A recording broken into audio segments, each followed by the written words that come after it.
त्रिगर्त राजा सुशर्मा पर विजय प्राप्त करके राजा विराटनगर में वापस आए तो पुरवासियों ने उनका धूमधाम से स्वागत किया। अंतःपुर में राजकुमार उत्तर को ना पाकर राजा ने पूछताछ की तो स्त्रियों ने बड़े उत्साह के साथ बताया कि कुमार कौरवों से लड़ने गए हैं।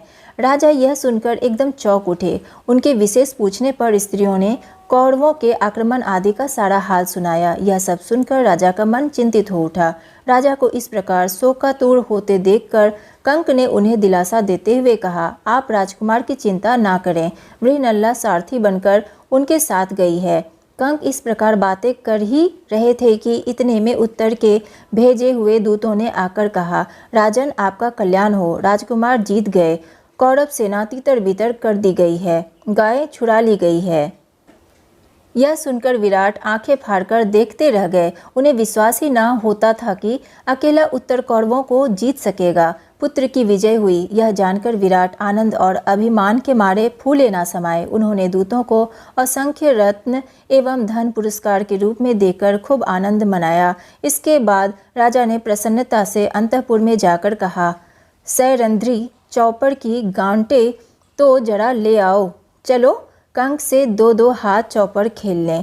आज खुशी के मारे मैं पागल सा हुआ जा रहा हूँ। मेरी समझ में नहीं आ रहा है कि मैं अपना आनंद कैसे व्यक्त करूँ। दोनों खेलने बैठे। खेलते समय भी बातें होने लगी। देखा राजकुमार का शौर्य, विख्यात कौरव वीरों को मेरे बेटे ने अकेले ही लड़कर जीत लिया। विराट ने कहा, निसंदेह आपके पुत्र भाग्यवान हैं, नहीं तो मृणल्ला उनकी सारथी बनती ही कैसे। कंक ने कहा। विराट झुंझलाकर बोले, आपने भी क्या यह मृणल्ला की रट लगा रखी है। मैं अपने कुमार की विजय की बात कर रहा हूँ और आप उसके सारथी की बड़ाई करने लगे। युधिष्ठिर ने अब मृणल्ला का नाम लेकर जैसे ही कुछ कहना चाहा तो राजा से ना रहा गया। अपने हाथ का पासा युधिष्ठिर के मुंह पर दे मारा। पासे की मार से युधिष्ठिर के मुख पर चोट लग गई और खून बहने लगा।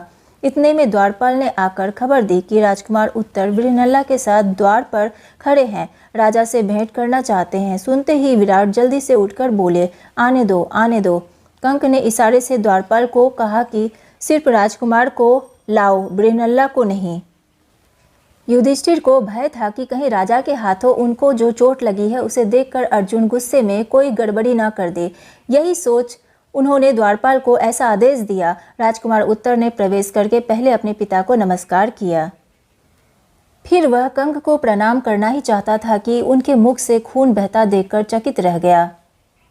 उसे अर्जुन से मालूम हो चुका था कि कंक तो असल में युधिष्ठिर ही है।